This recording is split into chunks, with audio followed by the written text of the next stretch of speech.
சற்று வியப்பாக இருந்தது. அதனை பற்றி முழு தகவல்களை சேகரிக்க நாம் திருநெல்வேலி மாவட்டம் வெள்ளாலங்குளத்தினை நோக்கி நம் பயணத்தினை துவங்கினோம். நாம் அந்த ஊர் எல்லையில் நுழைந்த போது எந்த ஒரு ஆர்ப்பாட்டமும் இல்லாமல் அமைதியாகவே இருந்தது. அங்கிருந்த மக்களிடம் சதாசிவம் பற்றியும் அவர் வீட்டினை தேடி வரும் நாகம் பற்றியும் விசாரித்த போது அவர்களிடம் ஒரு அமைதி நிலவியது.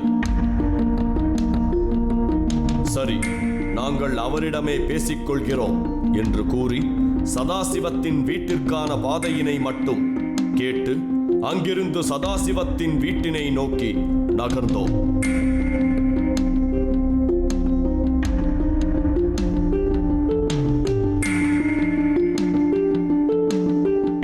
சதாசிவம் வீட்டினை நாம் சென்றடைந்த போது அங்கு சதாசிவம் ஆழ்ந்த தியானத்தில் இருந்தார்.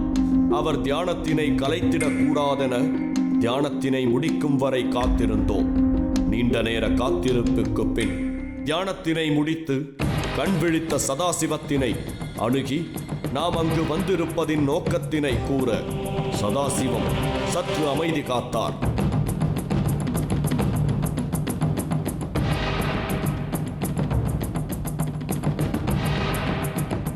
பின் தான் காலை நேர பூஜைக்காக தயாராகிக் கொண்டிருப்பதாகவும், அது மட்டுமல்லாமல் வழக்கமாக வெள்ளியன்று சிறப்பு பூஜைகள் செய்யப்படும் என்றும், அதிலும் இன்று வெள்ளியுடன் சேர்த்து அமாவாசை பூஜையும் கூட செய்ய வேண்டியிருக்கிறது. எனவே இந்த பூஜைகளை முடித்த பிறகு நாம் எதுவாக இருந்தாலும் பேசலாம் என்று கூறினார். ஆனாலும் நாம் அவரிடம் மீண்டும் இங்கு பூஜை நிகழ்த்தும் தருணத்தில் நாகம் ஒன்று வழக்கமாக வந்து பூஜையில் கலந்து கொள்ளும் என்று கூறப்படுகிறதே, அது உண்மைதானா என்று கேட்க, நீங்கள் இங்குதானே இருக்கப் போகிறீர்கள், காத்திருந்து பாருங்கள் என்று கூறி பூஜைக்கான வேலைகளில் ஈடுபட துவங்கினார்.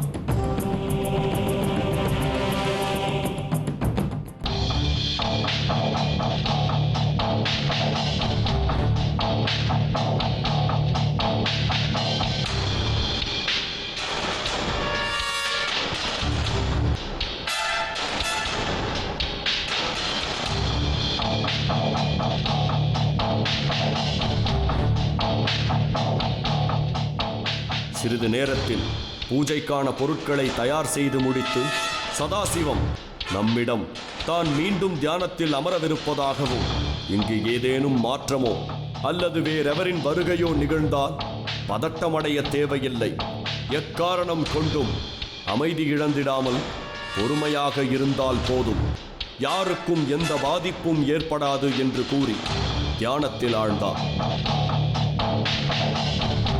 இப்படியாக அவர் கூறியதன் காரணமாக நமக்குள் ஏதோ ஒரு பயம் தொற்றிக்கொள்ள, அடுத்து என்ன நிகழப்போகிறதோ என்ற அச்சம் நம்மை தொற்றிக்கொண்டாலும் நிகழப்போவதை பார்க்க ஆர்வமாக காத்திருந்தோம்.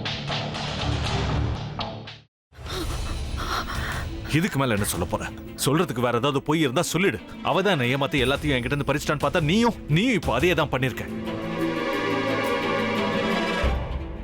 ஏன் ஆலியா, ஏன் இப்படி பண்ண? இந்த உலகத்துல பாட்டிக்கு அப்புறம் நான் யார் மேலேயாவது உயிரையே வச்சிருக்கேன்னா அது ஊ மேலதான் உனக்கு தெரியாதா? ஏன் இப்படி பண்ண ஆலியா? உனக்கு காசு பணம் அவ்வளவு முக்கியமா போயிடுச்சு, அதுக்காக நம்ம உறவை கூட மறந்துடுவியா?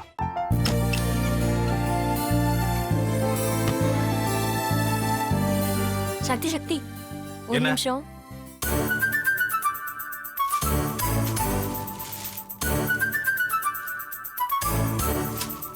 இந்தாங்க. என்ன இது? உங்களுக்கு பிடிச்ச பிராண்ட் செப்பல். இது என்ன நான் தலையில வச்சுட்டு தூங்கணுமா? சரி, அதை விடுங்க. இங்க பாத்தீங்களா, டைம் பீஸ். இதோட அலாரம்க்கு தான் நீங்க டெய்லி எந்திரிக்கணும். அதெல்லாம் என் மொபைல்ல இருக்கு. முத்து, முத்து, என்னடி இவன் முத்துன்னு ஒருத்தைய உருவாக்கி விட்டான். செல்வியை மறப்பான்னு பார்த்தா எப்ப பார்த்தாலும் முத்து முத்துன்னு கூப்பிட்டு இருக்கான். முத்துவை கூப்பிட மட்டுமா செய்யறான், முத்துவை வச்சு என்னென்னமோ செய்யறான். நாம தான் இழிச்சவை மாதிரி வேடிக்கை பார்த்துட்டு இருக்கோம். என்ன முறைச்சு என்ன பிரயோஜனமாயா? உனக்கு வேற குரல் போயிடுச்சு. அடுத்து அவ செல்வியை கூப்பிட்டானா என்ன பண்ண போற? உன்னுடைய விருப்பப்படியே நீ ராமநாத வீட்டு மருமகளா வாழ போற. கண்டிப்பா என்னுடைய ஸ்தானத்திலிருந்து அவன் உன்னை நல்லா பார்த்துக்குவான் அம்மா.